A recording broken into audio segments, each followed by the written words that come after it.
Müəllim, biz gəlmişik indi Qubadlının mərkəzinə. Sarıtap kendine. Aha. Bəs bu düz mərkəzdir. Kendine burada. Bəs burada qara qoyunlu heykəli var. Bu gəl.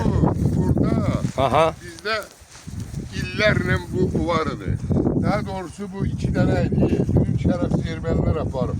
Aha. Bak bu, de bak orada kanalın altındaydı. Ha, oradan gətiriblər. ermənilər gətirib. Orada yuxarıda görürəm qədimi qəbirlər var. O qədimi qəbirlər bizim qəbirdir. Köydə qəbirstanı, Aha. Qaza qəbirstanı onun tərəfdə. Söz burada ermənilər yaşamayıblar da. Burada 2. Qarabağ müharibəsindən sonra bizim kənddə böyük kənddə 32 evdən geri yaşadı.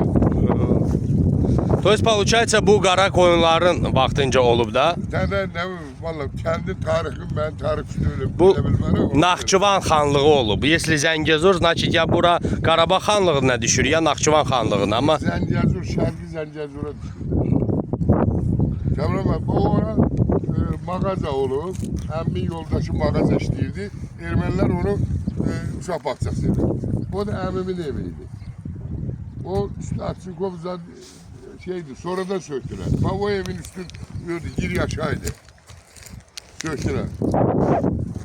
Orada bir tane bir şey diyeyim size. aha. Bizde arıcılar geldi o evin üstü zaten biraz kaldırdılar. Ulaşak yazan da var. İncelip bakarız.